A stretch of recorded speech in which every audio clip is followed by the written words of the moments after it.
Buenas tardes a todos y a todas y bienvenidos a la cuarta edición de Nero Giallo, Encuentros en la Novela Negra. Este año completamente online, en streaming, en Zoom, Facebook, Instagram, Twitter. Los encuentros son organizados por el Instituto Cervantes de Roma, Nápoli, Palermo, Milano y la sede central de Madrid, con la colaboración de los centros de New York y Río de Janeiro. Los próximos encuentros mañana a las 18 horas y a las 19 horas. Y bienvenido, por supuesto, a Marcelo Figueras, nuestro huésped de esta noche, que está con nosotros desde Buenos Aires. Además de novelista, Marcelo es periodista, guionista, ensayista. Escribió varios guiones para cine, entre otros, por ejemplo, Plaza Quemada, basada en la novela de Ricardo Piglia y dirigida por Marcelo Piñeiro, y Kanchatka, también dirigida por Marcelo Piñeiro, cuyo guión fue el núcleo de su propia novela con el mismo título. Volviendo a su primer oficio, el de periodista, como decía hace poco Marcelo mismo, hoy se desempeña como director de Radio Provincia de Buenos Aires y es codirector junto con Horacio Verbitsky de El Cohete a la Luna, un portal periodístico. Marcelo tiene muchos intereses, por ejemplo, por la música, ya que es autor de un libro sobre Jim Morrison y de una biografía en forma de entrevista del Indio Solari, una figura muy conocida del rock argentino y una referencia importante dentro del panorama musical y cultural del país. Entre sus novelas podemos encontrar géneros muy diversos, desde la fábula, por ejemplo, La batalla del calentamiento, hasta la novela negra. La última novela de Marcelo que salió en Argentina es El negro corazón del crimen, que es la reconstrucción de la investigación que Rodolfo Walsh realizó para escribir Operación Masacre de 1950. La primera vez que se publicó fue en 1957. Una novela con la que Walsh inventó un género, el de la no ficción periodística, que alguien también llama la novela testimonio, ya que Walsh, que escribía novelas criminales, se volvió un periodista militante. Hay que destacar que Operación Masacre, como me contaba Marcelo, salió 9 años antes de la celebrada A Sangre Fría de Truman Capote, In Cold Blood. En italiano se publicó bajo el título de A Sangue Freddo, que es de 1966. Además, Marcelo escribió novelas fantásticas, cuentos infantiles, novelas de aventuras y de iniciación. El muchacho peronista, que es tu primera novela, si no me equivoco, de 1992, se ha vuelto a editar hace pocos años en Argentina. Y hay una curiosidad, en ella se profetiza que un muchacho argentino llegará a ser Papa de Roma, y esto en 1992. Bueno, en Italia se han publicado 3 novelas de Marcelo Figueras. Kanchatka, esta es la primera edición, la cubierta ahora es diferente, en 2014, que es la historia de una familia durante el golpe militar de 1976 en Argentina, narrada por un niño de 10 años. Luego Aquarium, que salió en 2015 en Italia, que es la historia de un psiquiatra argentino en crisis que viaja a Israel en la época de la Segunda Intifada para buscar los hijos que su mujer se ha llevado tras una separación. Y la última, El Rey de los Espinos. El Rey de los Espinos salió en 2019 en Italia bajo el título de Il Re dei Rovi Y todas esas novelas son editadas en Italia por l'Asino d'Oro y traducidas por una servidora. Esta última novela pertenece a un género un poco difícil quizás de definir, ya que se trata de una mezcla, ¿no? De un híbrido, donde se encuentran lo fantástico, lo criminal, la aventura, el humor. ¿Quieres contarnos algo sobre el argumento, Marcelo? Y también decirnos cómo definirías tú esta novela y qué es, qué quiere decir el género para ti, qué es el género. Bueno, hola, hola Gina, buenas tardes a todos. Muchísimas gracias al Instituto Cervantes en Italia y en Madrid también por esta oportunidad de conversar con todos ustedes. Muchas gracias a los que están ahí del otro lado, a la gente de la Sinodoro, a amigos como María Lozano. Muy contento de estar acá. El Rey de los Espinos es una historia que transcurre en un futuro muy inmediato en la Argentina, en un momento en que estamos gobernados por un presidente muy claramente de ultraderecha, un gobierno en el cual empieza una escalada represiva eh, con respecto a todo tipo de opinión diversa o diferente, que escala hacia la violencia, y en esa violencia resulta asesinado un muy famoso autor y dibujante de cómics que tenía una participación política en la vida pública muy notoria. Eh, el disparador de esto es que en la jornada, en la mañana de su entierro, al que vemos a través de los ojos de un adolescente que se llama Milo, que es un chico de barriadas muy pobres, que de hecho está suplantando a su padre, que trabaja de enterrador en ese mismo cementerio. A este chico, a Milo, bueno, este entierro primero le parece un entierro más, muy lleno de gente, eso sí, pero le llama la atención la presencia de 4 personajes vestidos de maneras muy extravagantes. Gracias a la intercesión de uno de sus amigos, entiende que la persona que estaba siendo enterrada es este autor de cómics que yo les contaba, y asume en principio que esos 4 personajes vestidos de manera tan extravagante era gente que estaba tratando de homenajear a los personajes más conocidos de los cómics del autor. Eh, pero bueno, inmediatamente descubre que en realidad no era gente que estaba haciendo cosplay, o no era gente que estaba disfrazada como los personajes, sino que en efecto eran los presuntos personajes de las historietas de este autor que aparecen en este mundo sin saber bien qué hacen acá, porque hasta ese momento estaban convencidos de ser gente real. Y aquí llegan de repente a un mundo donde alguien les dice que en realidad son producto de la imaginación de alguien que acaba de ser imaginado, ¿no? Ante la presencia de estos personajes tan distintos, cada uno de ellos de algún modo representa la posibilidad de un género diferente, ¿no? Hay una suerte de caballero medieval que da lugar a jugar con las reglas del fantasy.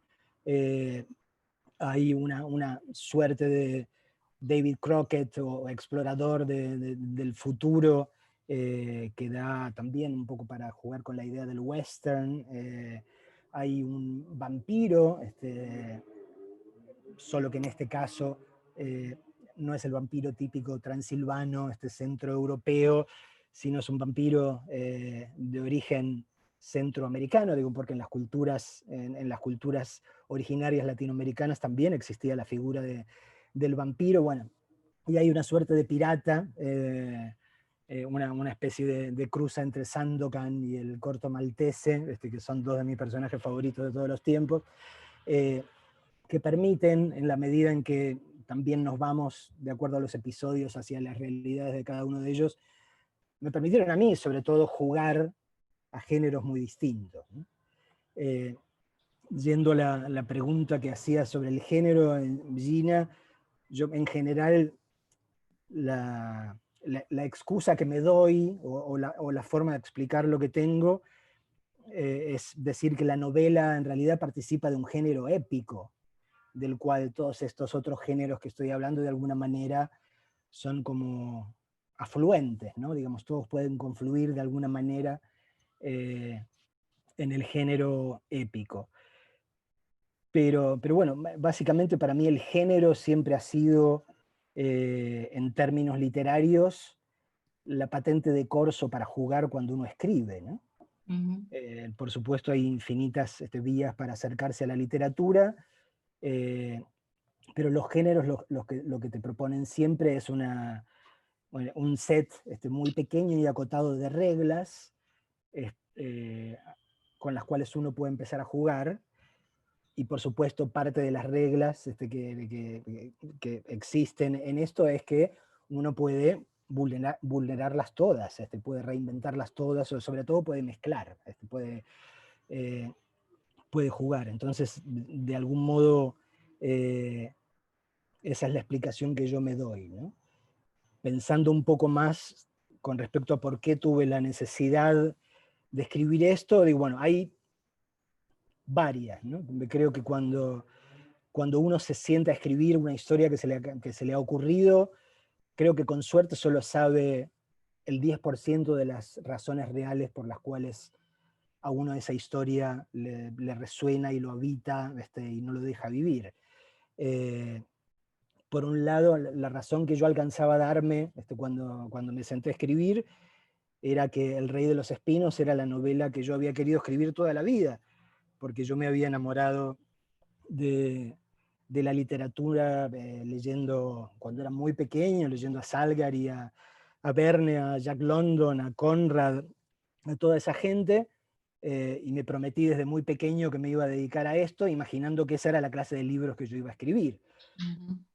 Por supuesto, la vida transcurrió y la historia con H mayúscula de este país marcó sus propias reglas y empecé escribiendo novelas que iban por otro lado, pero de algún modo sentí que había llegado el momento de darme el gusto de decir, bueno, finalmente voy a escribir la novela que quería escribir desde pequeño.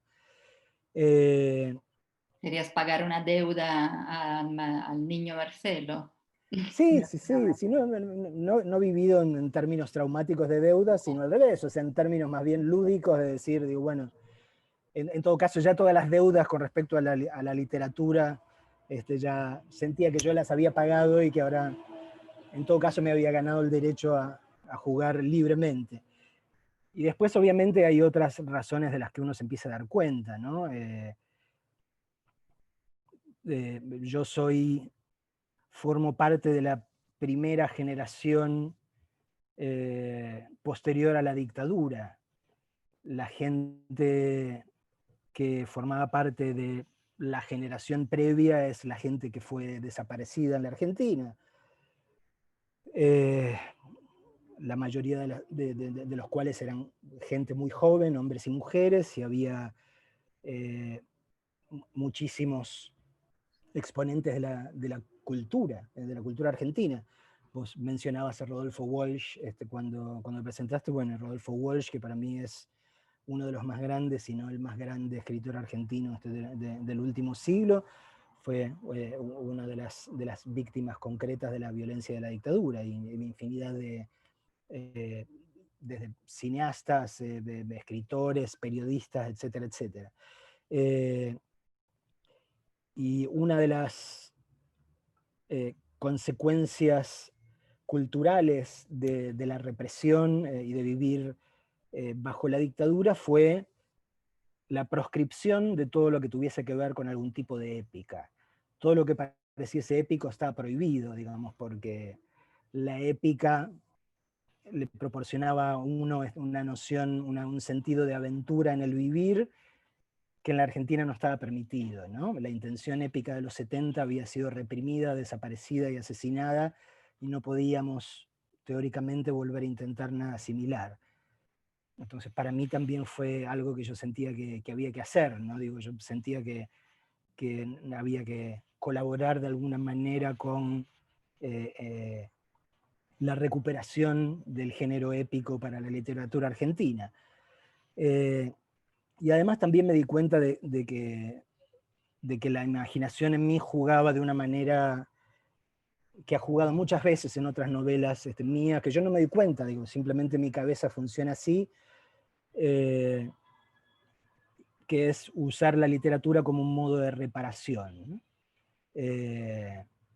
Así como lo fue en Kamchatka, que era una manera de, a través de una novela, de una película, hacer aparecer a los desaparecidos, porque las figuras de los desaparecidos, digamos, no solo habían desaparecido físicamente, sino que en todo lo que tuviese que ver con la representación cultural y política de esa generación, también había sido borrado de los medios y de la conciencia de la sociedad argentina, ¿no?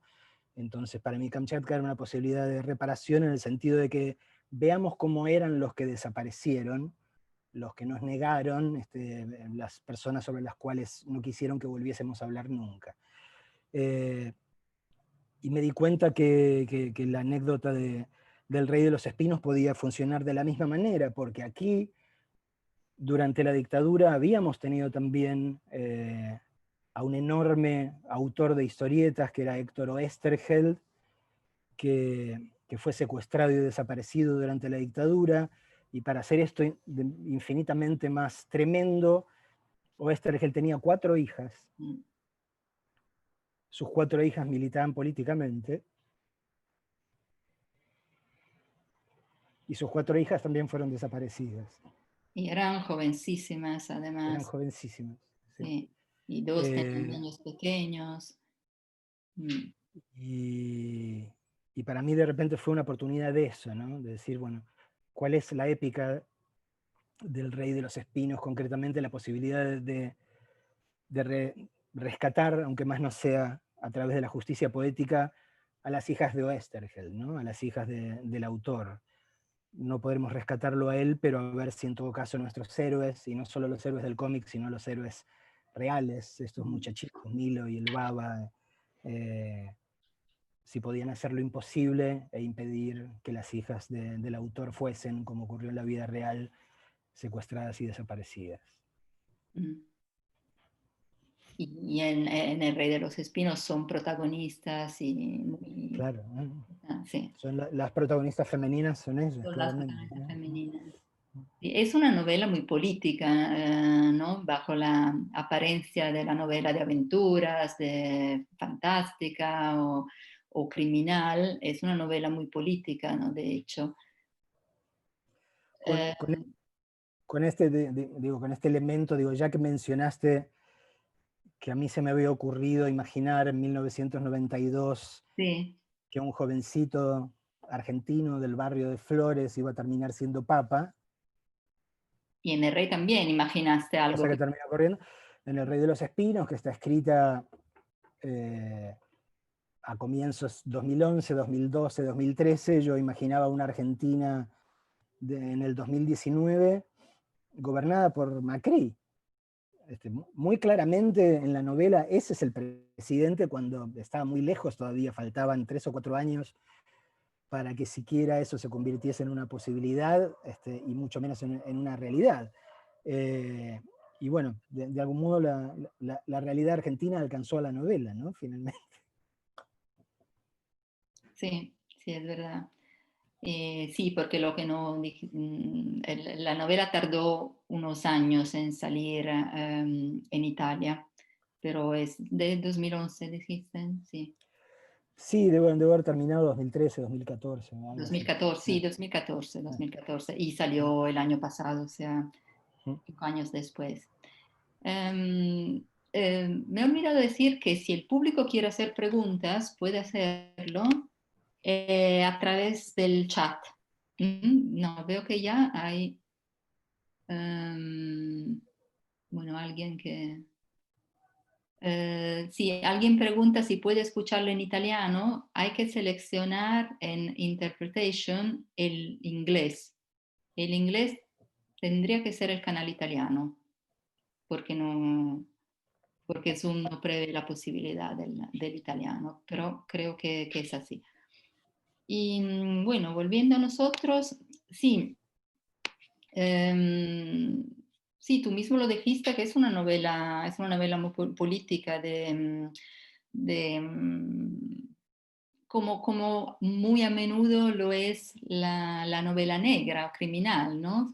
Muy a menudo es un pretexto para hablar de la sociedad, de los problemas de la sociedad. Y bueno, tus libros son muy diferentes el uno del otro, pero hay, hay unos temas recurrentes o unos intereses recurrentes, ¿no?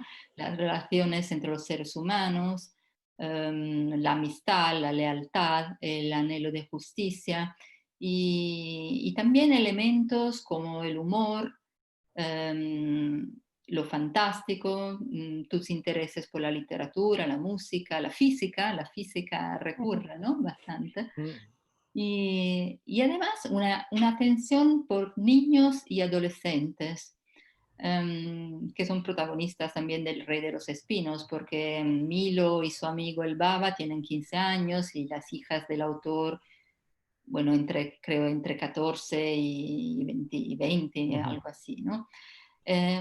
¿Por qué esa atención tan especial? Me acuerdo el mes pasado charlamos en otra ocasión y hablabas de eso, niños y adolescentes en la Argentina. Digo, también es uno de esos elementos que uno en principio no racionaliza, ¿no? Digo, que simplemente ocurren eh, y a uno lo llevan a pensar a posteriori, ¿no? Ya hace muchos años, recuerdo cuando salió Kamchatka, digo, también tenía una amiga, una periodista española que me decía, ¿por qué en todas tus novelas hay niños o niñas y adolescentes? Cosa que me llevó a preguntarme, digo, a mí uno simplemente se le ocurren determinadas historias y las historias les parecen lo suficientemente atractivas y por ahí se lanza, pero en general no lo racionaliza todo, ¿no? Pero me hizo pensar, y de lo que estoy convencido es que, que los niños y los adolescentes son las criaturas más fuertes que, con las cuales compartimos la existencia, digo, claramente, ¿no? Para cualquiera que haya vivido situaciones verdaderamente traumáticas, como la Segunda Guerra o como una dictadura como la que existió aquí, sabe, tiene conciencia de que los adultos nos rompemos de una manera mucho más fácil y sin retorno. Una vez que un adulto se quiebra, puede mal pegarse de algún modo, eh, pero nunca vuelve a ser nada parecido a lo que era, ¿no? En cambio, cuando esas situaciones eh, traumáticas verdaderamente lo toman a uno en un momento de su vida en el cual está en la infancia o en la adolescencia, en general uno no solo sobrevive, sino que sobrevive entero. Obviamente golpeado, machucado, con infinidad de traumas, pero entero, que creo que tiene un poco que ver con la energía que uno tiene cuando está saliendo al mundo, descubriendo al mundo, ¿no?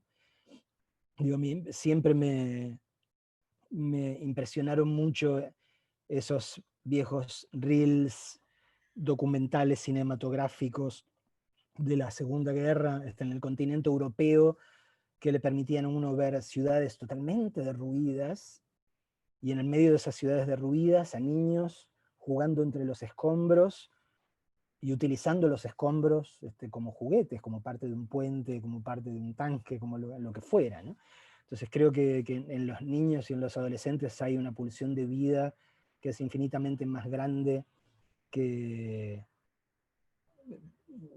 de lo que es después cuando uno madura y se establece. Y para mí ese siempre es el motor de todas las historias, ¿no? Digo, alguien que está en una condición del alma eh, que lo ayuda o le permite enfrentar a su vida de un modo épico, ¿no?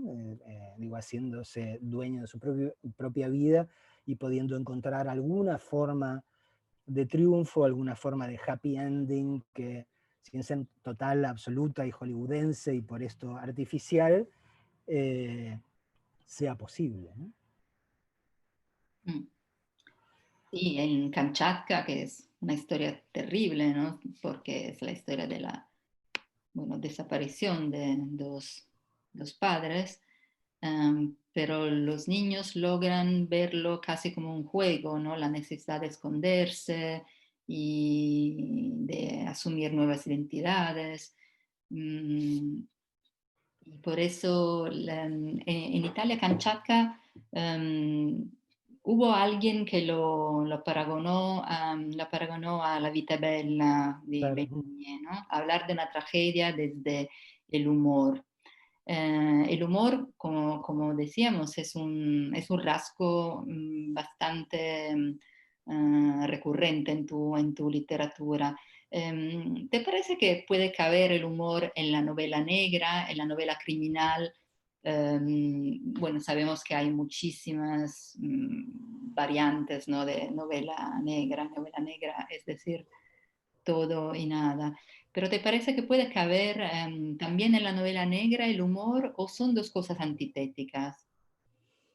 No, yo no creo que sean antitéticas, creo que el humor es un signo de inteligencia profunda y por otro lado es un recurso fundamental a la hora de sobrevivir a situaciones traumáticas. Eh, si uno no tiene sentido del humor, verdaderamente sobrellevar o imponerse a determinadas situaciones, me imagino yo que se tornaría imposible.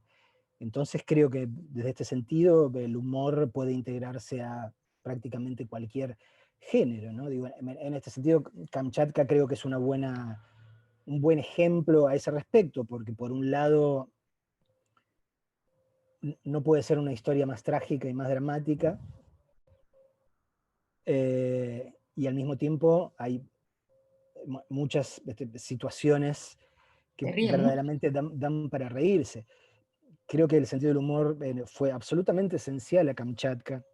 Digo, cuando conversábamos esta historia con Marcelo Piñeiro, el director de cine, quien fue que terminó dirigiendo la película, Kamchatka, en el primer momento, digo, lo primero que se nos había ocurrido era que la historia comenzaba donde Kamchatka termina, que la historia comenzaba en el momento en que el niño protagonista, Harry, su hermano, el enano, eran entregados por papá y mamá a los abuelos, y la historia empezaba ahí y tenía que ver con la relación de los niños con estos abuelos que casi no conocían, y cómo jugaba en el medio ahí la ausencia del padre, ¿no? La ausencia del padre tanto para los niños como para el abuelo que había perdido a su hijo. Eh, y eso era, digamos, la primera idea que teníamos, y empezamos a pensar en eso, y los dos tuvimos esta sensación de que iba a ser tan insoportablemente, tan intolerablemente triste esa historia del niño huérfano y del viejo que ha perdido a su hijo, digo, que era algo que no sentíamos que podíamos tener energía como para escribir algo así. Y entonces ahí surgió bueno, pero ¿qué pasa si es justo antes? ¿Y qué pasa si el momento en el cual el papá y mamá se dan cuenta de que la persecución se acerca y tienen que irse de casa y asumir nuevas identidades se convierte en parte del juego de los niños? Digo, ¿cuál es la esencia del juego de todo niño, de toda niña? Fingir que uno es otro durante un rato. Entonces, que puede ser de un cantante pop o Maradona o quien demonios sea, o Madonna o Dua Lipa o quien sea durante un rato. Y entonces, ¿qué pasa si esta situación, en el medio de una situación dramática, la situación dramática daba lugar a los niños para jugar a ser otros, para inventarse otro nombre, otra historia? Y a partir de ahí sí empezaron a surgir nuevamente un montón de situaciones que eran muy divertidas, y que nos permitió contar de algún modo la misma historia, pero de una forma que no fuese intolerable, sino al revés, que fuese profundamente disfrutable, profundamente amable. Y a partir de ahí creo que, digo, que cada vez más claramente el humor ha formado parte de casi todo lo que escribo, ¿no? Por más dramática que pueda ser la historia que está de fondo, siempre hay algún elemento. Te lo decía el otro día, digo, estoy terminando una novela de terror, Sí, que es un género que uno diría bueno, que todavía debería contraponerse más, pero no, digo, es una novela de terror que está llena de humor. de momentos divertidos, ¿no? Y Mm. creo que nada, o sea, a mí es algo que me ayuda a vivir, digo, en estos últimos meses eh, que llevo como director, como lo decías al principio, de una radio pública de la provincia de Buenos Aires, que es la provincia más grande de aquí de la Argentina. El estado en que encontré a esa radio es tan desastroso, tan terrible, la han abandonado tanto en los últimos años, que a veces nos encontramos haciendo cosas para mantener la radio al aire que verdaderamente son de la Armata Brancaleone, ¿no? Eh, digo, de repente de un día para el otro descubrimos cosas como que en el predio donde está la enorme antena que nos permite transmitir, se han roto los alambres y han ingresado las vacas de los terrenos lindantes y tenemos que salir corriendo a comprar alambrada porque si las vacas se acercan a los tirantes, no solo van a quedar fulminadas, sino que nos van a quemar la antena. Y entonces de repente uno se encuentra yendo a comprar alambre para alumbrar el terreno que se dice, ¿qué demonios estoy haciendo aquí? Se supone que yo debería estar dirigiendo una radio, no haciendo esto. Y si uno no lo toma con sentido del humor, digo, verdaderamente no puede llevar nada adelante, por lo menos en este país. Claro. Veo, hay una pregunta desde el público. ¿Qué autores de la novela argentina estarían caracterizados por el uso del humor? A ver, bueno, Borges no forma parte de la novela argentina, de la cuentística y de la poesía, pero digamos, hay cuentos de Borges que tienen un fino uso del humor, ¿no? Salvo cuando Borges se quiere meter claramente en el terreno político, donde su humor se convierte en algo absolutamente burdo, impresentable, como en La fiesta del monstruo, algo que escribió con Adolfo Bioy Casares, que es de un antiperonismo impresentable y que es de lo peor que han escrito los dos en sus respectivas carreras. Pero bueno, Borges cuando juega puede tener un humor muy elegante. Ahí, qué sé yo, pienso en Roberto Fontana Rosa, por ejemplo. Roberto Fontana Rosa, que hablábamos del cómic, que ha sido uno de los humoristas y autores de cómics más maravillosos de las últimas décadas de la Argentina, que también escribía cuentos y novelas, en las cuales, por supuesto, hacía gala de ese maravilloso sentido del humor que tenía y de su capacidad también de ironizar a partir de los géneros, ¿no? Digo, los dos cómics más memorables de Fontana Rosa son uno, Boogie el Aceitoso, que es hablando de novela negra, que es como una parodia de novela negra con una especie de killer, de matón a sueldo, que es Boogie, que es es eso, que es un asesino. Y la otra es Inodoro Pereira, que es un gaucho, digamos. Todos los cómics de Inodoro Pereira son una maravillosa relectura irónica de todo lo que es el género gauchesco en la literatura argentina, ¿no? Pero lo que es cierto, digo, si voy pensando se me van a ocurrir más. Lo que es cierto es que durante las décadas, por lo menos las últimas décadas del siglo pasado, de lo que va de la dictadura a este siglo, la literatura argentina ha sido una muy claramente desprovista de humor, ¿no? Y muy claramente desprovista de todo sentido de aventura. Más bien, parte de la herencia cultural de la dictadura fue eso, ¿no? La autocensura de los escritores y el mal uso de la herramienta literaria como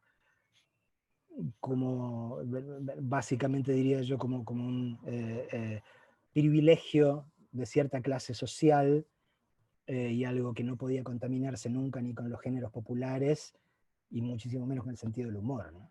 Para decirlo de otra manera, digo, era una literatura aburridísima, ¿no?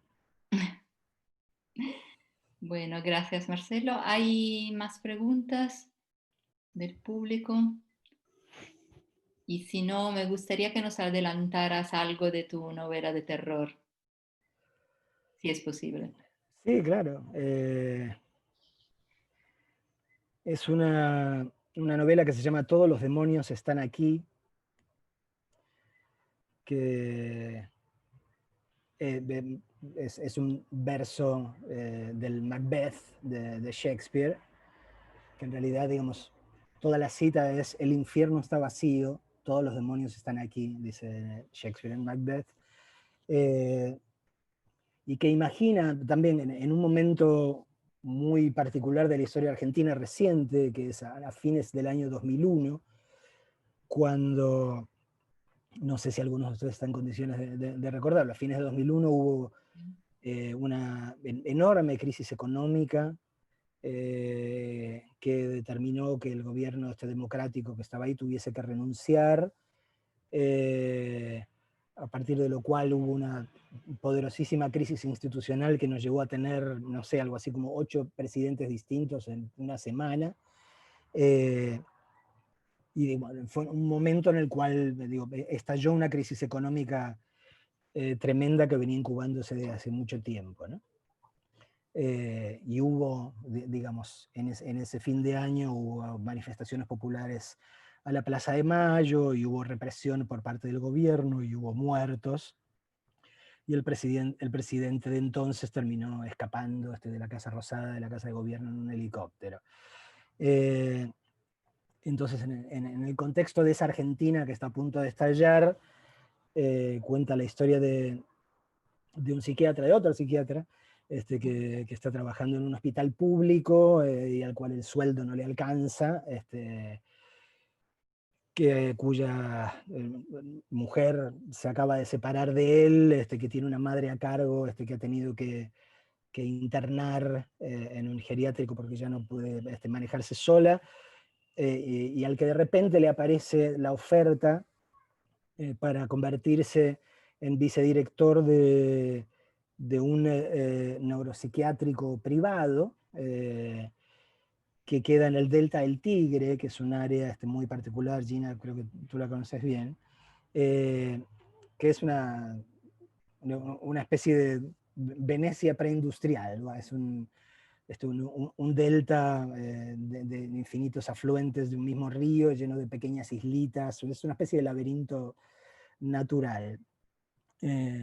Y este psiquiatra acepta inmediatamente este puesto, primero porque le pagan en euros y le solucionan la vida, eh, pero a medida que se va metiendo en la institución empieza a sospechar que en realidad no es un neuropsiquiátrico lo que ahora ha pasado a codirigir, sino que es una suerte de sucursal del infierno, o sea, de un infierno.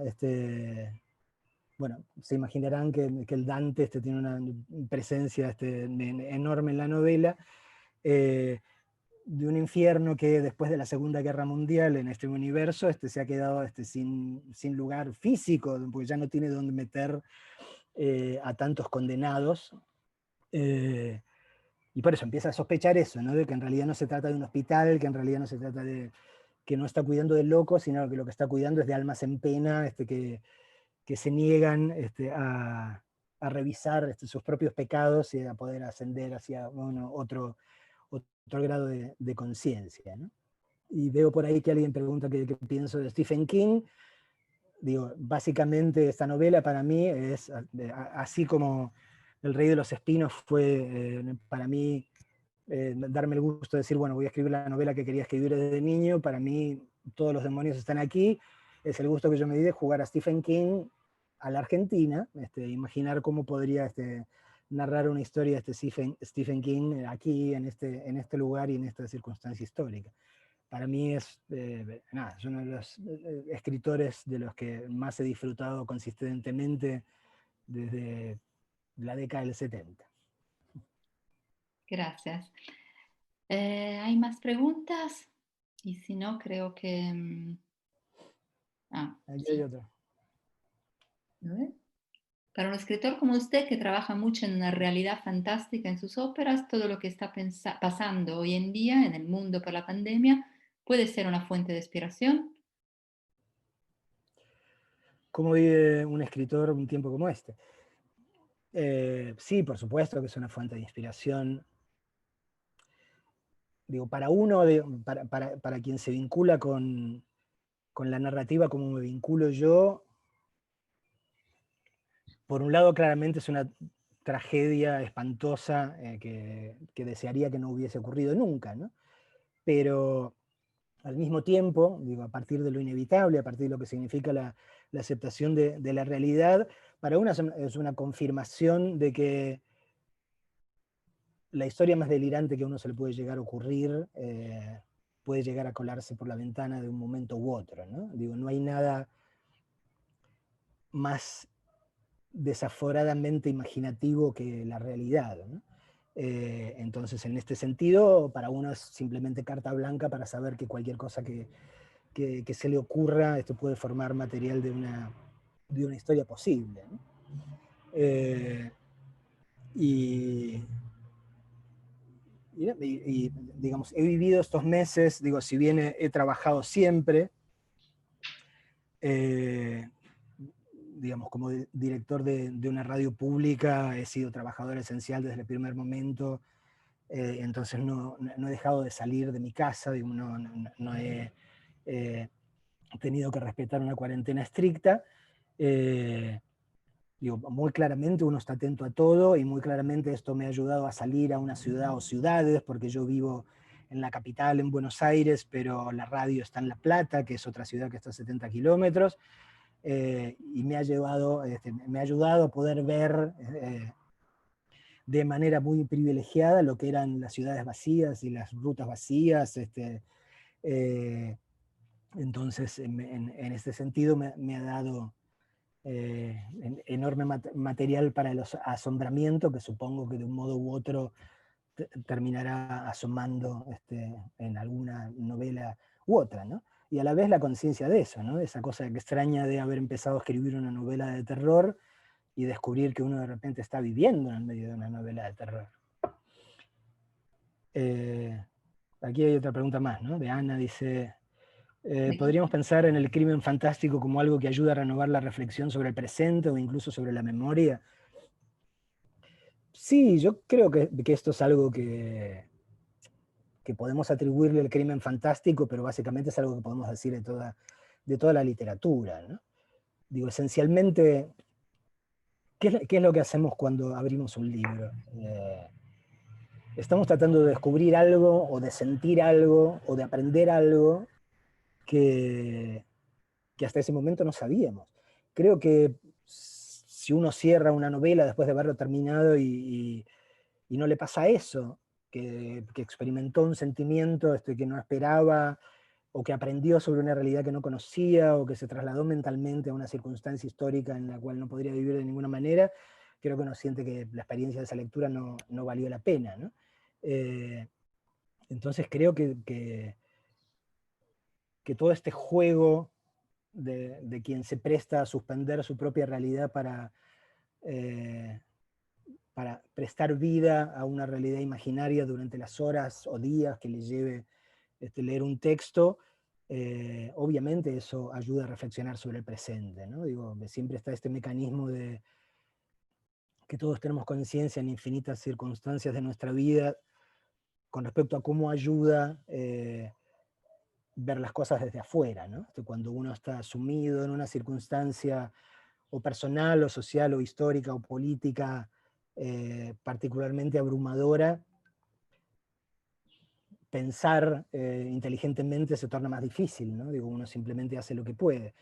Y la literatura, sea del género que sea, lo que ayuda a hacer es eso, ¿no? A salir durante un rato de uno mismo, de la propia, digamos, de la claustrofobia, de la propia circunstancia, y de repente empezar a verse y a ver lo que le está ocurriendo desde otro lugar, ¿no? Entonces creo que sí, creo que es uno de los superpoderes de la literatura, de los cuales tanto los que escribimos como los que leemos hacemos un buen uso, ¿no? Hay dos preguntas más. Yo veo una que dice, si hubiera podido escribir una obra literaria en lugar de su autor original, ¿cuál habría escrito? Difícil, hay muchas. Me hubiese gustado escribir algunas tragedias de Shakespeare, me hubiese gustado escribir Salem Slot de Stephen King, me hubiese gustado escribir Casa Desolada de Dickens, no sé cómo, Bleak House, Bleak House. cómo es el título italiano, Gina. Ahora no se me ocurre. Ok, me hubiese gustado escribir Moby Dick, obviamente. Infinidad.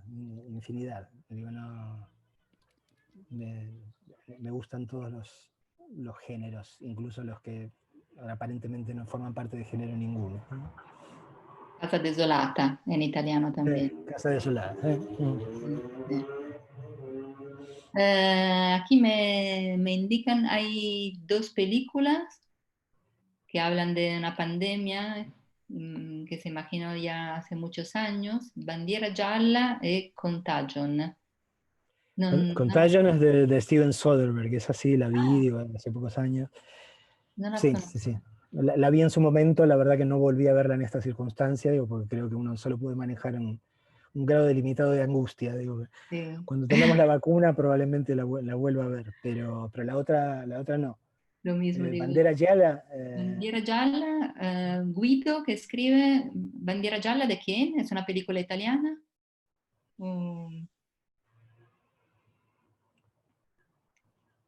Bueno, Y después si está no, el séptimo sello de Ingmar Bergman. sí.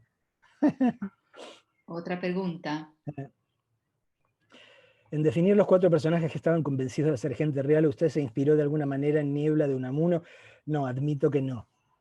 No. Mi visión era mucho más limitada. Digo, tenía que ver con el fanatismo por los cómics que he tenido durante toda la vida y usar de modelo, sí, a determinado tipo heroico. Por eso mencionaba personajes como Sandokan o el Corto Maltese, era más por ese lado. Pero sí había... Pero hay una referencia literaria importante, ¿no? En Tariq, el clarísimamente, sí. ¿no? Pero bueno, de algún modo, sí, todo el ciclo de Arturo, del rey Arturo, que para mí fue absolutamente formador, pero también un interno un intento de reapropiarme del formato héroe, adaptándolo a nuestra realidad, o a la realidad o latinoamericana, o por lo menos a la realidad del siglo XXI, ¿no? Porque en general con lo que nos encontramos siempre son, por eso, héroes, siempre hombres y siempre blancos, siempre caucásicos. Entonces, por eso para mí era el deseo de, ok, quiero un caballero medieval, pero no quiero que sea un inglés, quiero que sea un árabe. Y quiero un vampiro porque el género me encanta, pero no quiero un vampiro de Transilvania, quiero un vampiro maya. Y quiero un explorador del futuro, una suerte de David Crockett, pero no quiero que sea blanco, quiero que sea de los pueblos originarios de los Estados Unidos de Norteamérica. Ir a eso, ¿no? Tratar de sacudir el envase tradicional de los héroes, que a veces es tan políticamente incorrecto, digo, para traerlo a nuestra sensibilidad latinoamericana, o por lo menos a la sensibilidad que tenemos ahora en el siglo XXI, ¿no? Si puedo contar más sobre la diferencia entre el mito del vampiro europeo y el vampiro en la tradición de Sudamérica. Sí, aquí lo que había, no había un folclore tan desarrollado, pero sí hay figuras vampíricas que todavía se conservan, y supongo que si googlean se pueden encontrar, que formaban parte de la mitología latinoamericana, pero que al mismo tiempo formaban parte de esa de esa forma de imaginar mezclas entre lo humano y lo animal que era tan natural, ¿no?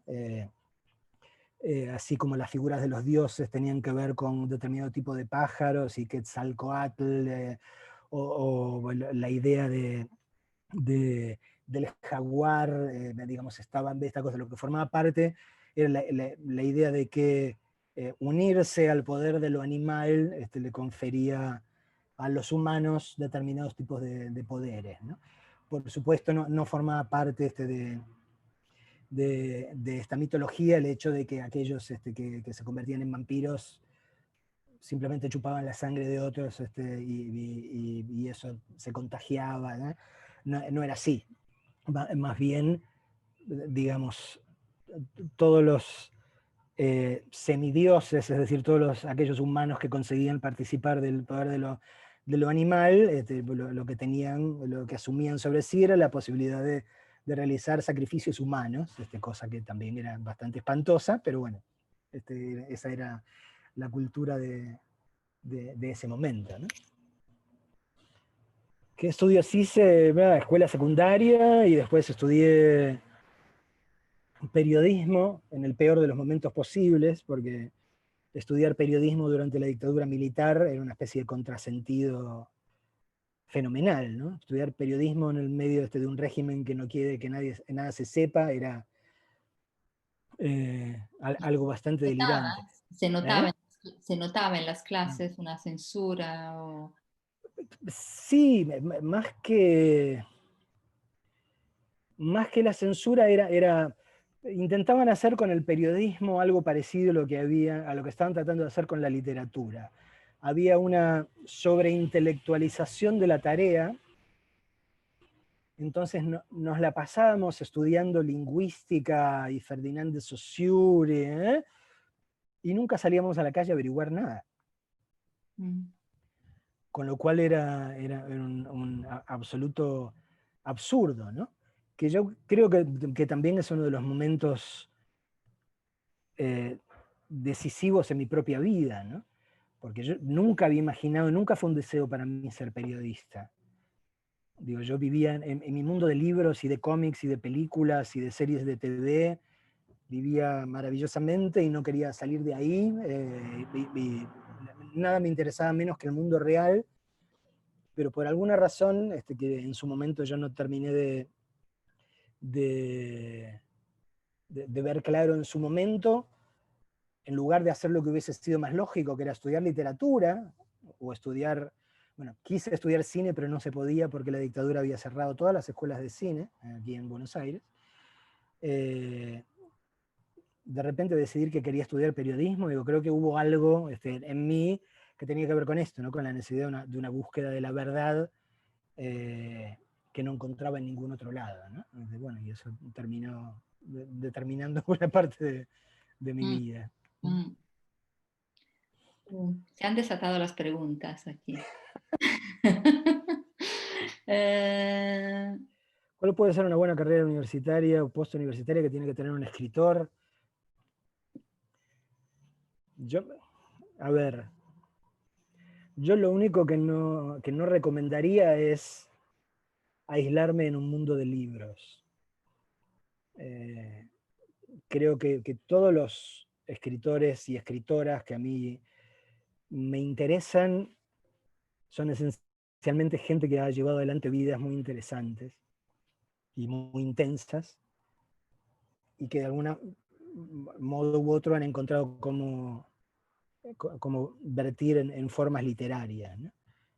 Digo, creo que lo que a mí me resulta más esencial de un autor o de una autora es eso, ¿no? Darme cuenta de que es alguien que tiene una vida interna muy rica, y en general, digamos, aislarse en un mundo tan solo de libros y de lecturas intertextuales tiende, esto no es 100% así, pero tiende, digamos, a dar lugar a gente que escribe literatura que al menos yo encuentro más árida, ¿no? En algo que se acerca más a un puro ejercicio intelectual, cuando a mí me gusta algo que vaya un poco más allá, ¿no? Digo, obviamente me encantan los ejercicios intelectuales, pero me encanta que tenga, que como decía alguien en la pregunta anterior, que sean de esos ejercicios que ayudan a uno a repensar su propia vida y sus circunstancias, ¿no? Y no simplemente a repensar su biblioteca. Y bueno, si has pensado hacer películas sobre tus libros, sí se han hecho películas, ¿no? Sí, se han hecho algunas, pero no, obvio, siempre me hace ilusión. Sí, Eh, porque te gustaba ser guionista. sí, sí, porque me gusta la narrativa en términos generales. Y así como dentro de la literatura me gustan todos los géneros, digamos, me gustan todas las formas narrativas. De algún modo, el periodismo también es una forma narrativa. Eh, y me gusta leer un libro que no tiene una sola ilustración, y me gusta leer un cómic, y me gusta una película, y me gusta una serie de televisión. O sea, lo que me gustan son las historias, digo. Eh, Cada envase, bueno, por eso trae su propio set de reglas, ¿no? Digo, pero lo que me gustan son historias que me apasionan. Si después finalmente son historias absolutamente reales o si son puro producto de la imaginación, eh, para mí es un tema secundario, ¿no? Es una consideración que viene después. Y lo importante es que sea una historia que uno lo apasione y que uno no se aburra, ¿va? Bueno, hay muchas más, pero no sé, no sé, te vamos a exprimir mucho esta noche. Eh, 5 minutos más. Dale, no sé cuál tomar.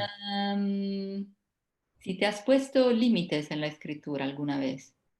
Límites, no sé de qué tipo. No, no, no. Mm, No, no. Al contrario, digo, la posibilidad de escribir es la posibilidad de negar todo límite, ¿no?